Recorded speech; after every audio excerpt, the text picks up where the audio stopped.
My story starts in late July. It was July 21st, I think. It was the first day of our holiday, a hot July day. I stood in the sun and looked at the sea. It was 11 o'clock in the morning. I was on the boat at Portsmouth with my mother and father and my sister, Louise. Seabirds played near our big boat and the small boats near us on the sea. I started to look at the people with us on our boat. They all watched the seabirds and talked and laughed. They were all happy on the first day of their holiday too. And suddenly there he was, this tall, quiet boy in a blue and white shirt. He was really good looking. I'll always remember the first time I saw him. He didn't see me then. He was with some friends. One of the boys was his brother. I think they had the same blue eyes, the same mouth and nose, nearly the same hair. His brother and one of the boys with him tried to catch the seabirds and he smiled at them. Then they came and stood near us, and they talked about the small boats on the sea. I watched him over Louise's head all the time. His brother and his friends made a lot of noise, but he was quiet and didn't talk a lot. Then suddenly he looked at me and his eyes stayed quietly on me. And he smiled his lovely smile with his shy blue eyes. The people near me on the boat, the sun, the sea, the birds, the noise of his friends, time it all stopped. At that moment there was only him and me and him and his smile for me. Only the two of us. Slowly, very slowly, the boat started to move away, across the water to Spain. It takes a day and a night on the boat from Portsmouth to Santander in Spain. A day and a night together on the same boat with him. It was a big new boat with cafes, shops, a cinema, and a disco. In the evening, Louise and I went to the disco together. We had a Coke and listened to the music and watched the dancers. But he wasn't there. Then suddenly a tall boy in a black and white shirt came in. It was him. He was with a friend. They stopped and looked slowly at all the people in the disco. It was dark in there, and he stood and looked for a long time. Then he saw me and he smiled a big, friendly smile. I wanted to stand up and sing and dance with him. He came across the room and stopped near our table, and he asked me to dance. Suddenly he wasn't shy with me. We danced together for a long time after that. But then I looked up, and there was a second tall boy in a blue and white shirt at the door of the disco, with the same eyes and the same mouth and nearly the same hair. But the boy near the door had that nice, quiet, shy face, not a big, open, friendly smile. Suddenly I knew this was his brother with me on the dance floor, not him. I was with the wrong brother. He stood for a moment near the door and watched me and his brother on the dance floor with sad eyes. I wanted to run to him, to take his sad face in my hands and say sorry. He looked at me, then he went out quickly. I stopped dancing, walked back to my table and sat down. His brother started to dance with Louise. I didn't sleep that night. I thought about him all the time and listened to the noises of the boat and the sea. In the morning I went to the cafe 8 o'clock and waited there with my sister for a long time. I wanted to say sorry to him. I had 4 cups of coffee and I don't really like coffee. But he didn't come. Where was he? Where was he? At 11 o'clock we arrived in Santander. I wanted to stop the boat, I wanted to stop the holiday, I wanted to go back to England. I only wanted to see him again, to talk to him, to ask his name. But he wasn't there. Mark's story. I started Spanish at school in September, and I like it. We've got a good teacher, Old Webb. Mr. Webb, not Old Webb, my mother always says to me. He isn't old, you know.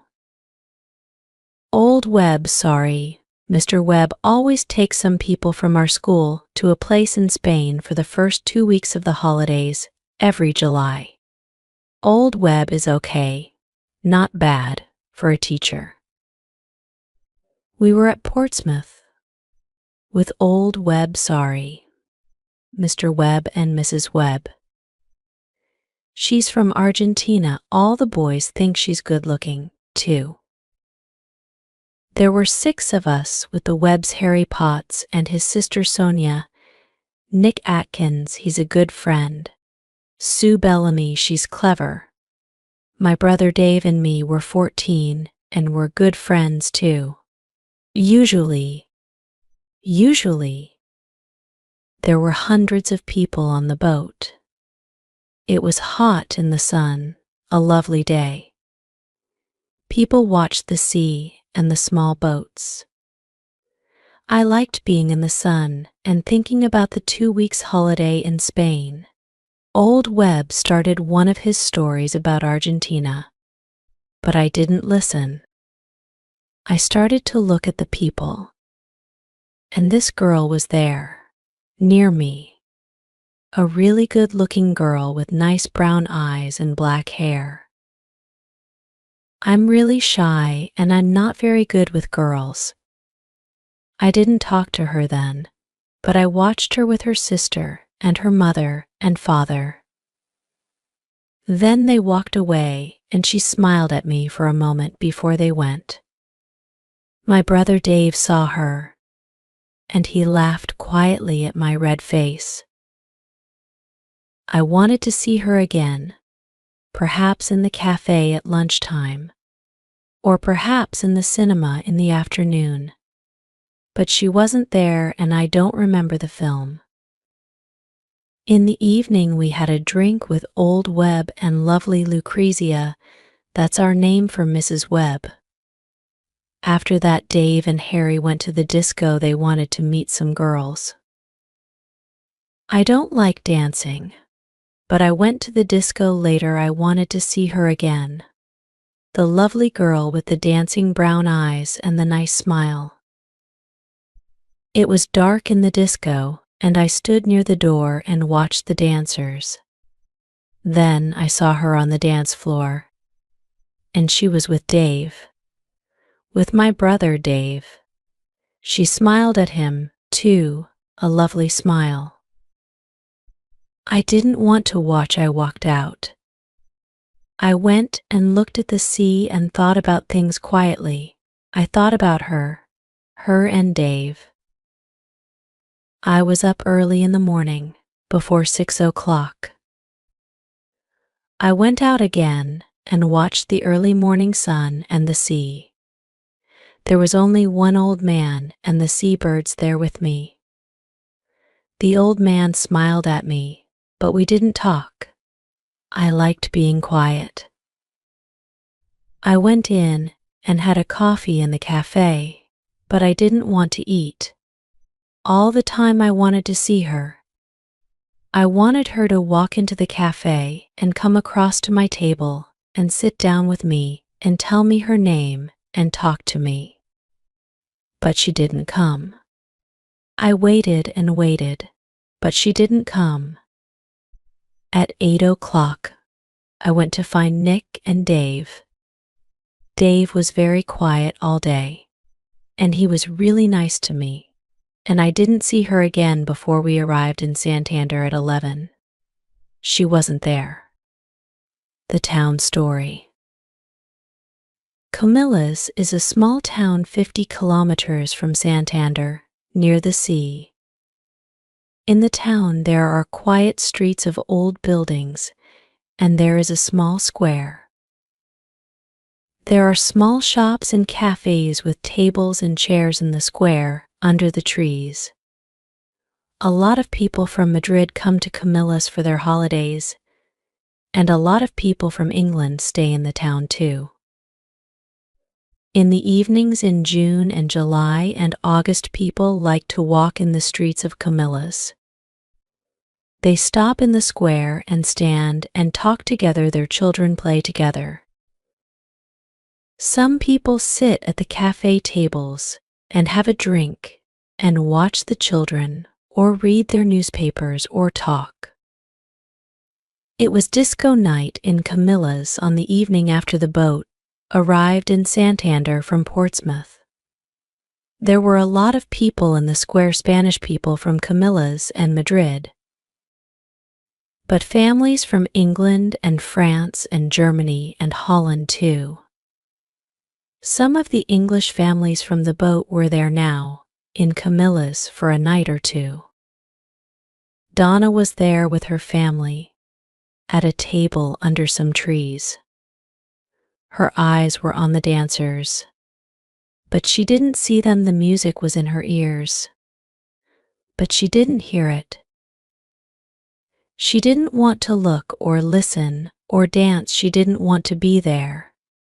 She only wanted to see the lovely, shy boy from the boat, perhaps to dance with him.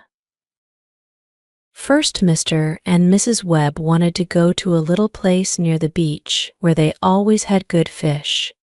They wanted to have a good time on their first evening in Spain, and later there was the disco in the square at Comillas. Mark didn't want to go. He didn't want to eat or dance or talk and laugh. He wanted to sit quietly and think about the good-looking girl on the boat. Where was she now? But Dave and Harry and Nick and Sue all wanted him to go. Later that evening he walked into the square at Comillas with his friends. They found a table at one of the cafes, and they all sat down. Mark looked slowly at the people at the tables near them. Donna looked sadly at the people dancing and standing in the square. Then their eyes met. Time stopped. He was here. She was here. He smiled at her with his nice blue eyes. She smiled back at him with her dark brown eyes. Suddenly he wasn't shy. He stood up and started to walk across to her. She was on her feet. Their hands met.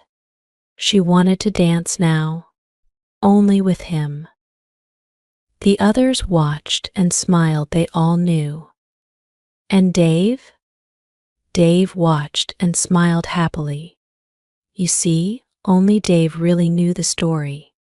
Only Dave knew his plan for his brother. And Donna and Mark started to dance. They were together,